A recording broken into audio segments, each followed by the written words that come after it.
Lion in the Wind. Chapter 9. Delgra stared at the note briefly, folded it and then slipped it into his pocket. He turned and looked out the window as the car glided slowly down the road towards town. Captain Silvers sat next to him and studied the screen on his laptop. This Dr. Bergen has made quite a name for himself already. Even his record in college is impressive. Not only did he distinguish himself by obtaining master's degrees in engineering, robotics and chemistry, as well as a doctorate in cybernetics, he's also the highest-scoring doctoral student ever in the history of the college, and the only one to ever receive a perfect score on his doctoral project. He further distinguished himself with 10 years of faithful service to the college's cybernetics laboratory before going to work for Cybergenics Incorporated. It appears he's also been spending the last couple of years working on a robotic lion. Interesting. What a strange thing to build as a robot. Delgra turned towards Silvers and glanced at the computer screen, and then back towards the window as the first buildings of the rapidly expanding prairie town passed by outside. In just over 2.5 years, this sleepy little town had grown from 1 store and a handful of homes to 7 stores, well over 300 homes, and a variety of other buildings, including a combined elementary and high school, a public library and a gym. Daily traffic in and out of the town had now grown to a level not seen in decades, if ever. Even the 2 dusty old dirt roads in and out of town, as well as the handful of city streets that had connected the few houses that had been there at the beginning, had since been replaced by modern, paved, high-tech roads made with the latest paving materials, and outfitted with the latest traffic control equipment. Their car soon reached the gate to the train station and pulled to a stop. The driver rolled down his window to talk to a soldier standing guard nearby. They discussed several things briefly and then were waved through. The driver pulled forward and parked next to the train platform. He then opened the passenger door for the 2 officers who got out and headed for the platform just as an opulent, jet black, 5-car train pulled into the station. "I see our guest likes to travel in style," said Silvers with bemused interest. Delgra studied the Cybergenics logo on the engine and thought about what was coming. Silvers turned and noticed Delgra's slightly worried expression. "Is something the matter?" he asked. Delgra shook his head. "Not really. I've just got a lot on my mind right now." A moment later, a man, a lion and a snow tiger exited the second car. The soldiers on the platform saw the 2 large cats and immediately took aim at them. "Lower your weapons," said Delgra. "But, sir," said a soldier. "Do it now." "That's an order," he shouted. The men reluctantly obeyed, but kept their rifles at the ready. As a group of porters unloaded a vehicle from the cargo car, the man stepped up to Delgra and held out his hand. "Hi there. I'm Dr. Bergen. I believe you were expecting me," he said. Delgra studied the man briefly and then shook his hand. "I'm Major Delgra. This is my executive officer, Captain Silvers." Bergen shook Silvers' hand and then turned and gestured to Tegani. "It's nice to meet you both. This is Tegani, my robotic lion, and next to him is Persia." "Are they your pets?" asked Silvers. "I am not a pet," growled Persia. This made Delgra and the others blink in surprise. "She can speak," exclaimed Silvers. "Persia is a sentient snow tiger. She can both read and speak our language fluently, as can Tegani," said Bergen. "You can speak as well?" asked Silvers as he looked at the lion. "I can," replied Tegani. "Do you speak other languages?" asked Delgra and Gorg. Tegani nodded. "I am fluent in all major and minor languages, dialects and methods of communication," he replied in perfect Sarazan. "Fascinating," said Delgra in amazement. Even though he knew about Tegani's sentience from the reports that Black had sent him, this had surprised even him. "How smart are they?" asked Silvers. "I currently possess over 1,600,000 terabytes of data. I can speak authoritatively on almost any subject you wish to discuss," said Tegani. Persia sheepishly raised a paw, and said, "I can recite poetry if you like." "Huh, interesting. But we're wasting time here. I know you have a lot of work ahead of you, so if you will follow me, We will take you to the facility, said Delgra. They then made their way down to two nearby waiting vehicles and were soon heading away from the train station towards the laboratory as a number of soldiers saw to Bergen's belongings. As they rumbled down the road to the laboratory, Bergen noticed that Tegani was having a difficult time finding a stable perch on the seat. You all right over there? Asked Bergen. While this position is inconvenient, I will manage, replied Tegani as he shifted uneasily on the seat. The vehicles soon reached the gate of the facility, were checked by the guards and then waved through. The cars continued on for a short ways before pulling to a stop in front of Lab 7, where they unloaded their passengers. Dr. Bergen, you will have full use of this facility and the personnel I have assigned to it for the duration of your stay here. Your vehicle and any of your other possessions are being delivered to your new house as we speak. Now, as for your introduction to the facility, we will begin with a tour of the laboratory first and then someone will see to your paperwork after that, said Delgra. They turned and walked through the doors of one of the larger robotics labs and quickly spotted two men who were working on a nearby project. Gentlemen, do you have a second? Asked Delgra. As the two men turned around, Bergen's eyes went wide. Dr. Visnell, he said in surprise. Edias, said one of the men in equal surprise. Oh, by the ancients, it is you, said Bergen as he ran towards the man. The two men hugged, and then vigorously shook hands. Well, how are you? Asked Bergen. I've been keeping busy. Who are your two pets? Said Visnell. I am not a pet, muttered Persia. Wait, Persia? Is that really you? Wow, you've grown a lot since I last saw you, said Visnell as he walked over and bent down to give Persia a hug. She pulled away from him, her eyes narrowing. She then studied the man for a moment before cautiously sniffing at his jacket. As she did, her eyes slowly grew wider as memories began to wash through her mind. I know you, she said with fascination. Visnell nodded. You were just a kitten when we last met. Persia bowed slightly. My sincerest apologies, sir. Visnell chuckled. It's all right. I didn't recognize you at first either, so we're even. Persia nuzzled his hands gently and purred. Just then Visnell noticed the large mechanical lion sitting mutely next to her. Oh, where are my manners? You must be Tegani, said Visnell as he turned to the lion. It is a pleasure to make your acquaintance, said Tegani, nodding politely. Visnell nodded in return. And he's well-mannered too. You can thank Persia for much of that. She spent a lot of hours teaching him the proper use of manners and etiquette, said Bergen. Visnell put his fists on his hips and smiled proudly at the little tiger. Well, I am most impressed, young lady. You did a fine job. Persia shrugged. I'm his mom. It's what she said shyly. His mom, said Visnell in confusion. Bergen laughed. It's a long story, so I'll save the details until later, as the Major still has a lot to show me. Well, then I look forward to hearing all the juicy little details. Two large Grecs cautiously hid in the shadowy grasses of a nearby hillside as they kept their eyes on both the sky and on a small, dark cave entrance in front of them. Several large, silvery, eagle-like birds called tabians circled high overhead. The Grecs did their best to hide and stay calm for fear that they would be killed by the tabians, their mortal enemy. The two Grecs were certain the tabians knew where they were, but so long as they stayed on the ground and hidden, they weren't likely to be attacked by them. Just then, a hot, scorching wave of fire belched from the mouth of the cave. The tabians cried out in surprise and banked sharply away from the blackened hillside. A moment later, Nagago stepped out of the cave. He was followed by a billowing, black cloud of smoke that rose into the air and blotted out the sun, turning the small patch of prairie around him the color of midnight. All of the tabians, save for one brave bird, turned and made for the open prairie and the brilliance of daylight. The one who stayed behind swooped down near the cave and glared at Nagago as it passed close by him as if to say that it did not fear him. But Nagago didn't seem to take notice of the bird's actions. The tabian then turned and rejoined its companions. Once the tabians had vanished from sight, two Grek heads popped up from the prairie grass like gophers.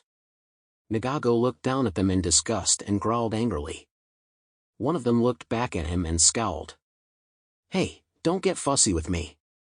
We risk enough doing your dirty work, O Dark Lord, he said in a low, dumpy voice.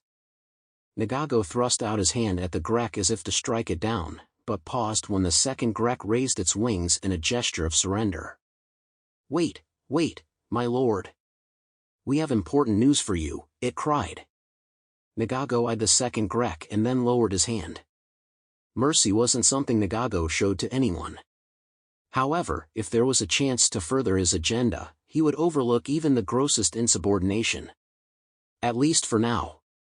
Where is your leader? Hissed Nagago. He was killed by the Tabians of Mashua. Nagago's eyes blazed, like raging balls of fire. Then what has become of the proxy? Has he been found? He hissed. He has, my lord, said the first Grek. And is he dead? No, my lord. Nagago began to quiver violently in anger. Why not? He said in a sharp, grating, demonic voice. Because the Vandros that you sent to attack him were all slain. This stunned Nagago. My most powerful and fearless hunters slain, by the proxy, he said in surprise. Yes, my lord. How is that possible? How can one creature slay even one of my Vandros, let alone a whole pack? It is not possible. You are lying. The first Grek glared at him. We are not lying, my lord. The proxy defeated your Vandros with the aid of others who carry black fire tubes that spit death at any who approach. It was he who fought them first. But fearless men with fire tubes slew them before they could destroy him.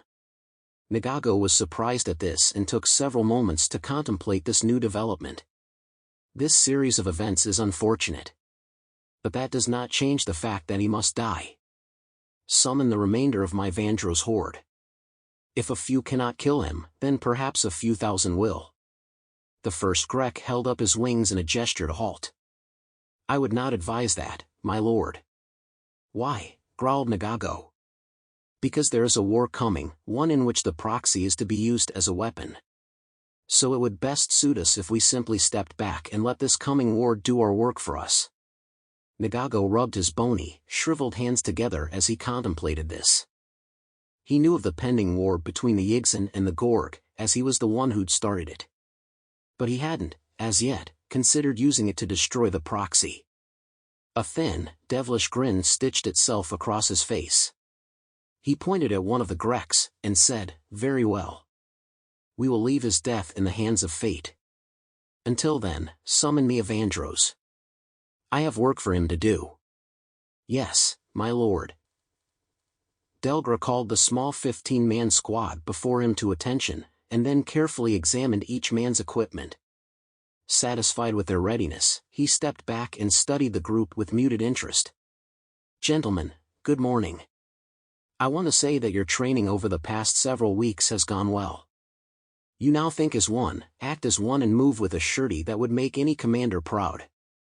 But today your unit will change. You will be gaining an extra member. This individual is the sole reason you have been brought together as a unit. Actually, I would be amiss to call him a person. He is a lion. Not a real flesh and blood lion, but rather a machine. A thinking, reasoning, sentient machine. Now at this point I'm sure that many of you likely feel that I have completely lost my mind.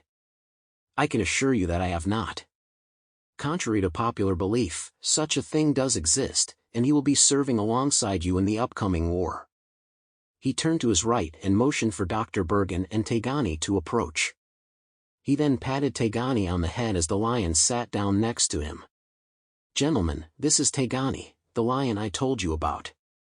Please introduce yourselves to him. Each man, feeling somewhat silly, introduced themselves one at a time to him. After the last man introduced himself, Tegani nodded, and said, It is nice meeting all of you. The men gazed at him with expressions of surprise and shock. Finally one of the men said, I didn't think animals could talk. Tegani nodded. Some can. However, I am not an animal. I am a machine, as was stated by the major. The soldier rubbed his neck and chuckled nervously. I thought he was kidding, he said. No, I was dead serious, Corporal, said Delgra sternly. My apologies, sir, said the soldier sheepishly. No matter. You've got bigger things to worry about right now. I would like you to spend this afternoon bringing Tegani up to speed on your unit, what each of you do, how you operate, your tactics and any other things you feel he should know. He will not carry any weapons other than his teeth, claws and razor-sharp senses. So be aware of that when using him in combat. I want you to learn each other's strengths and abilities so that you can operate efficiently as one unit. Sergeant Welk, he's all yours. Don't forget to get with Dr. Bergen if you have any questions or concerns. Yes, sir, said one of the men. Feeling somewhat overwhelmed by the events of the day, Bergen decided to take a walk in the cool moistness of the evening to refresh himself. As he walked around he came across Tegani, who was admiring the stars above. Hello, father, said Tegani without taking his eyes off the stars. Am I that easily recognized, said Bergen with a chuckle. Your walk is unique, and thus easily identifiable, said Tegani. It must be nice to have hearing like that. Tegani nodded. He then sat quietly for several moments as he pondered many things. I leave tomorrow with my unit. Will you miss me? He eventually asked. Of course I'll miss you. You're the closest thing I have to a son. Tegani turned to Bergen and stared at him with bright, glittering eyes that sparkled in the pale light of the twin moons.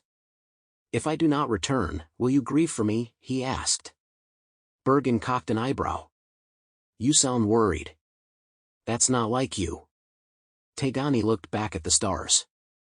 There is a high likelihood that I will not survive this war. All of my research says that war is harsh. People fight and die, or are wounded, or maimed for life. Even though I am a robot, my chances of surviving this war are no better than the men with whom I will be fighting. There is also a high chance that few, if any, will return home alive.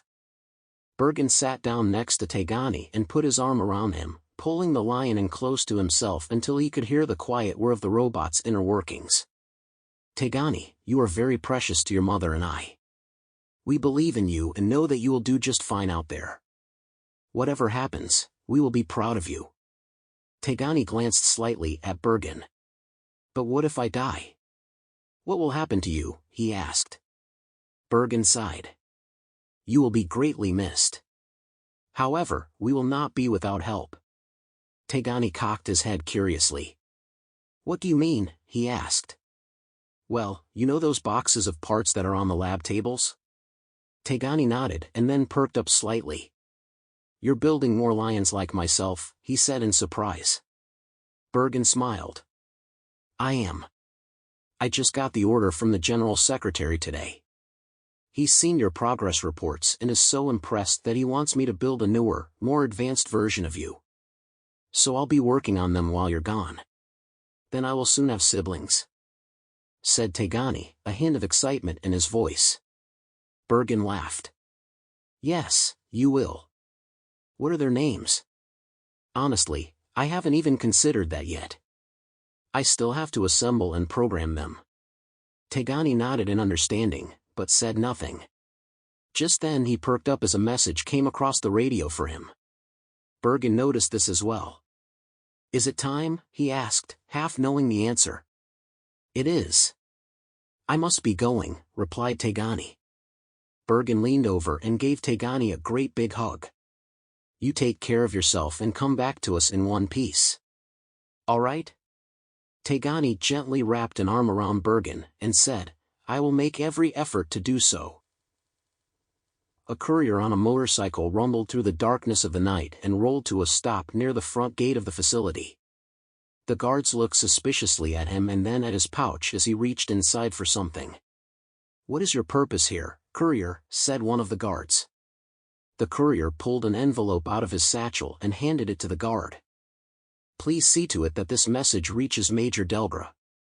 It is important that he acts on it immediately, he said. The guard studied the envelope briefly and then tucked it into his pocket. I'll see to it that he gets it as soon as he wakes up. However, I am curious why you are arriving here this late. The other couriers always come during normal work hours, said the guard suspiciously. I would have arrived sooner, but my bike broke down part way here. By the time I got back on the road, it was nearly dark. But I was told not to stop until that letter had been delivered. The guard waved for him to leave. Understood. Now get going. The facility is sealed after dark and my men get a bit skittish when there are strangers around. The courier tipped his helmet in respect and then rumbled off into the night. As soon as he was out of sight of the facility, he pulled off the road and stopped in front of a tall, black form. The man and his motorcycle then melted into a thick, black goo that reformed into a Vandross. It bowed, and said, "The message has been delivered as you've requested, Lord Nagago." The dark form hissed with satisfaction. Good. Within 1 week the proxy will be dead, and we will be free to begin the next part of our plans, he said with demonic glee. Silvers looked at the orders in surprise. He sent this by courier, he said. Delgra nodded. He sent a lot of things by courier lately. While we're pretty certain our military network is secure, there are some orders he doesn't want to risk transmitting over the internet until he's completely convinced that it is, he said. That may be so, but doesn't it seem a bit odd that he would go to all the trouble of sending something like this via courier? It's not like the message is that sensitive. Apparently he believes it is, or else he would have simply emailed it to us. Silver shook his head. Even so, the orders seem out of character. Why would he risk putting an untested weapons system into what is expected to be the hottest part of the entire front? Delgra sighed. I don't know. But until I either find out these orders are fake, or I receive something different, I have to assume that this is what he wants. Silvers frowned. I hate it when politicians do stuff like this. They're going to take all our months and years of hard work and toss it right out the window on the first day of battle. Delgra shook his head. Maybe, and maybe not. We won't know for certain until the bullets start flying. Yeah, but by then it may be too late. Delgra frowned. Let's hope not, for all our sakes. Otherwise our lives could become infinitely more difficult.